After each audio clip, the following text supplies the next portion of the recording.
Good morning, YouTube. So let's get into it. This isn't my first time at making videos, but this is my first video on this channel. And long story short, I started off 2016 making videos, gym related. I stopped that swiftly. I then last year started making car videos because cars have always been my biggest passion. And I had a BMW M135i. It blew up after 2.5 months of ownership. I started to do a few mods to it, and obviously it blew up, so I had to go back to the company that I bought it from. They put a reconditioned engine in the car. When I got that back, it lasted 500 miles. So first time round, I blew a con rod through the side of the block, and the second time round, it snapped the exhaust cam, in turn snapping the head. But upon further inspections, there was play in the pistons, there was loose bolts inside the engine, there were bolts that were snapped inside the engine, and it was just a shitstorm. So where's that leave me now? That leaves me with some useless content that I never uploaded from my BMW. It leaves me with about £500 worth of BMW parts that I got for the M135i, and it leaves me with no car. And I mean, I had no car, or I had to buy cheap cars just to get by for a couple of months, and I ended up getting a company car when I got my new job, and this company car is now gone. I'm now in my personal car, which is the Audi A6 Avant, and this is where we are. I've got this Audi A6. It's a 2-litre diesel. I use it for work.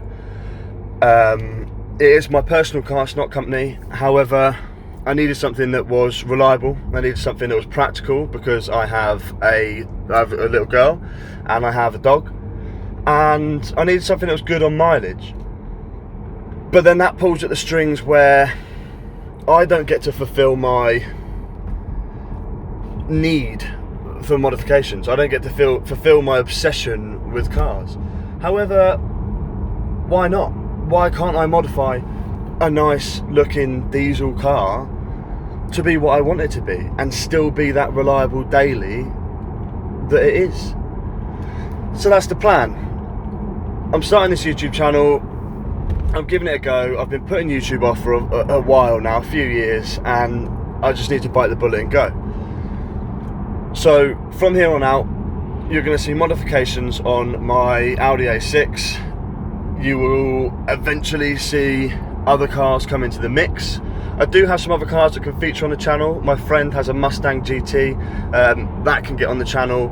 We can do a little sort of, not a review. I don't want this to be a review channel. It's not. It's just me messing around with cars, having a good time, and ultimately doing what I love and modifying cars. So hopefully you guys can stick around. I do need to clean this car. When I get home, I'll clean it, and I'll give you a little sort of tour around the car.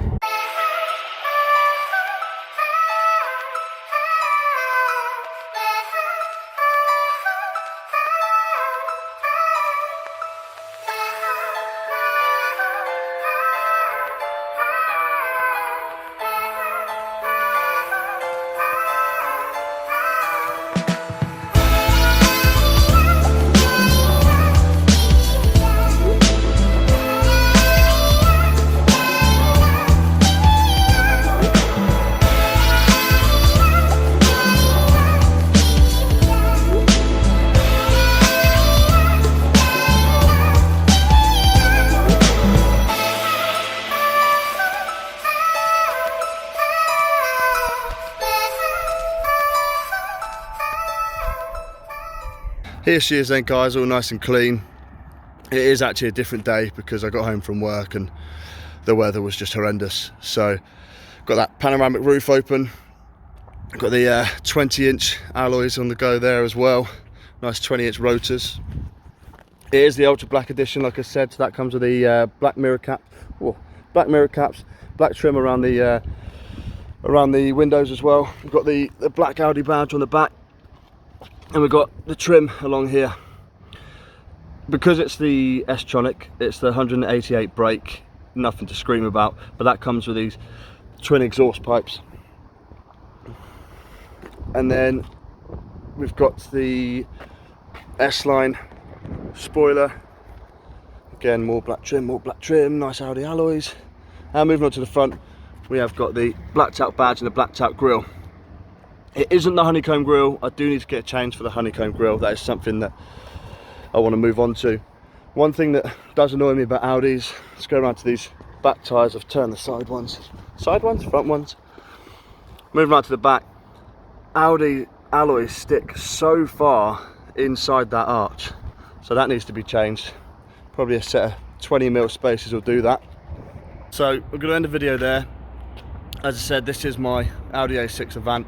I have chosen it to modify and have it as a nice comfortable daily, but I'm expecting it to change. This car is going to look completely different in the next up and coming months. For me, it sits too high, so we need to do something about that. As I mentioned, need to reduce that wheel gap as well, get some spaces in there, and that grille, that needs to change. It's nice, but it's no honeycomb, so stay tuned for that. Oh, let's move around to the back quick. There's one thing I do have at home already. I was going to put it on, but I can't just yet. So we've got the exhaust tips here. I've got Miltech exhaust tips, which are 4-inch, and they should fill out this gap nicely. As you can see, it's a bit weak. Fitment on that is very weak. So I'm going to leave it there. Get a nice car in the background there. Look. I'm going to leave it there, and hopefully you guys will follow on to watch the progress of this car. It is diesel, it is nothing special as far as it comes to power, but for me, she's beautiful. So I'll catch you guys in the next one. I know I'm not gonna regret this. Wanna get reckless, but you to the test, yeah.